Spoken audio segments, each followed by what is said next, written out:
So me and Preston had a little conversation yesterday, and I've been thinking about it ever since. And so we're gonna make a little video about it. So we're going to be talking about magnifying stuff, like magnifying the sun, for example. And clearly we can't use like a little magnifying glass. It would have to be a large mirrored magnifying device or surface. Or several. And then what do these mirrored and focused sun devices do, Preston? So basically you have a sheet, I don't know, like 2 feet by 3 feet or something. And it's just a large magnifier, it's a large magnifying sheet. So a magnifying glass in a big bubbled sheet form. And I know you can melt pennies with it, but could you focus enough of them in an area to harvest enough heat energy to run a foundry, like to melt metal, like scrap copper to make, bulk copper ingots? Because you could then save thousands on propane or energy bills. And it wouldn't just save thousands on propane and energy bills having, sun-ran foundries using these reflective mirrors and magnifying glasses that magnify the sunlight to make it hot enough, but to melt, the rock, but to also lower the carbon footprint.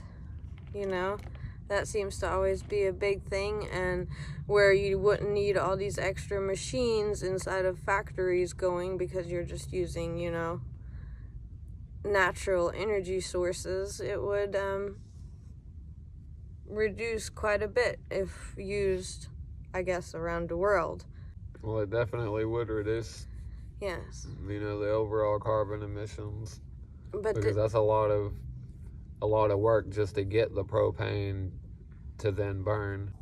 I bet you could build like sundial spires where the mirrors are curved but also twisted along almost like a rope, like a DNA strand, and it pulls the sunlight from any time of the day, inwards, and also heats up the spire, so you get solar and thermal energy. And some of the metals would leach into the surrounding areas most likely. But then we were thinking, okay, well, it's going to be really weird in these areas having all these mirrors there, and it'll get really hot. So then, like, what about the trees, like, you're going to have to clear a bunch of land for those areas, and you don't just want, like, land there. What about all the trees and all the other stuff? So there's a certain perimeter. You could plant marijuana there around the foundries that have these magnifying mirrors, and it makes you really wonder what type of different weed strains, since there's plants like to pull up toxins or metals or things like that. If you were to put a bunch of marijuana plants around them, what type of different strains of marijuana could you create, like indica or sativa, with the different types of metals? I don't know how healthy the marijuana would be. I probably wouldn't ingest it, but harvesting the natural heat signatures of the plants for extra heat energy. I'd say you need to get out at least what you put into it, but since you're already going to have a lot of extra radiance, then you could definitely make use of just the reflection. Yeah, because since the foundry would only work if there's sunlight, and that would clearly be a problem.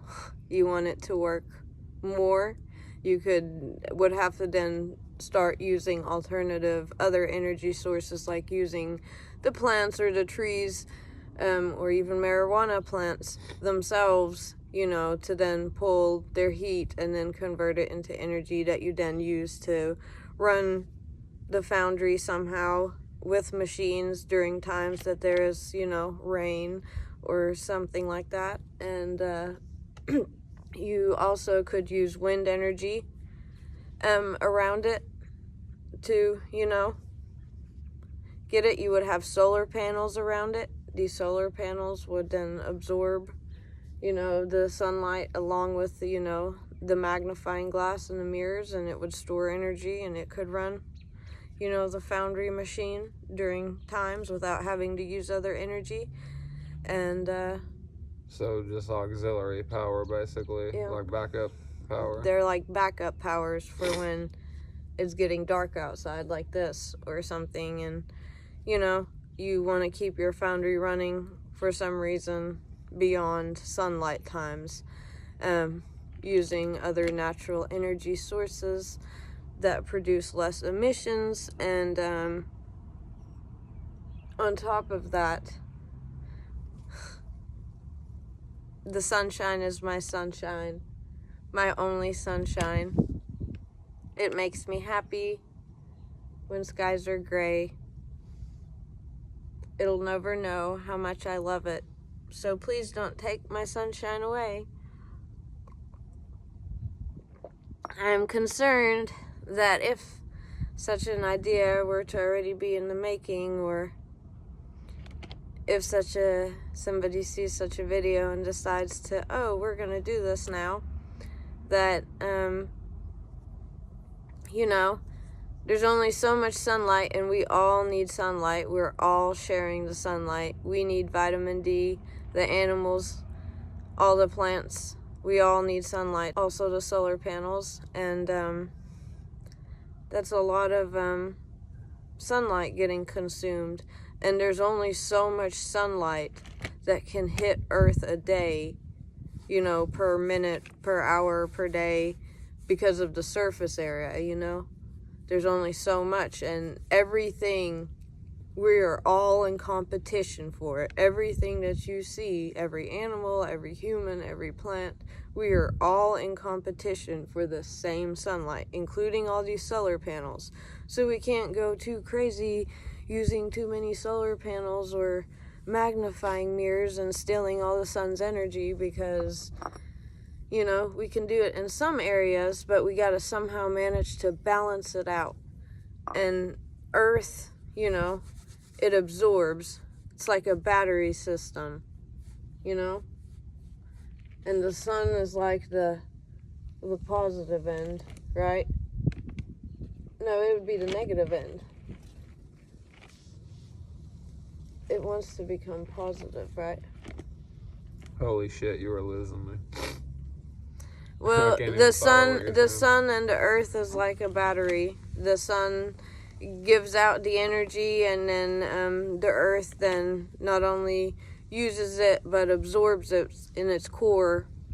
And I feel like if you're gonna run such foundries and things, you should also, balance it out so you don't use all the sun's energy by using some of the core energy stored from the sun that it stores within Earth.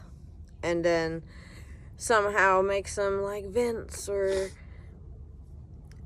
convert this core energy into wind energy that you can then use to, just keep converting the energy over and over to run this little magnifying mirror glass.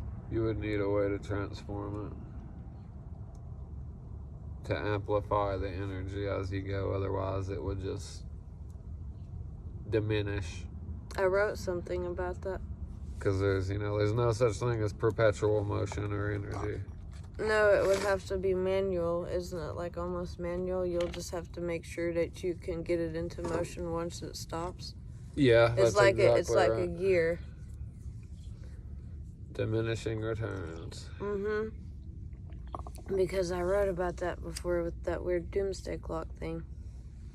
I wrote about using the energies, like the Earth's core energy, and the volcanoes. And because you can harvest the thermal vents on the bottom of the ocean and stuff, and in fact, there's thousands of volcanoes under the ocean's sea floor. But you'd have to do it in particular locations to keep it all balanced and to create a certain, effect, so you could control it.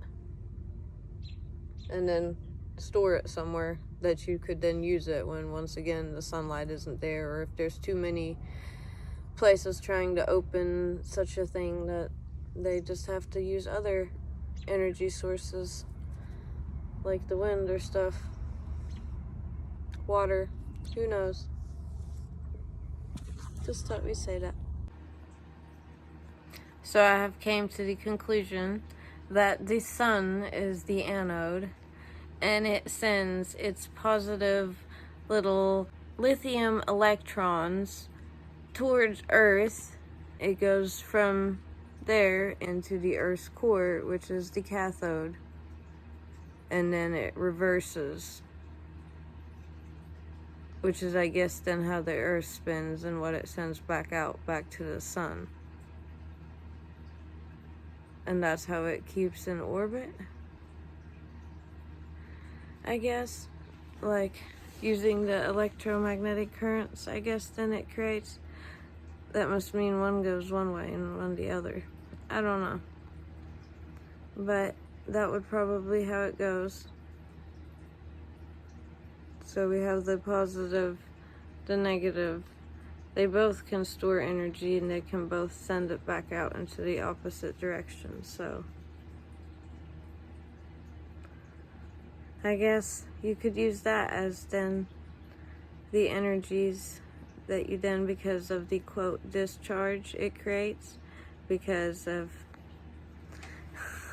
the electrolytes in between.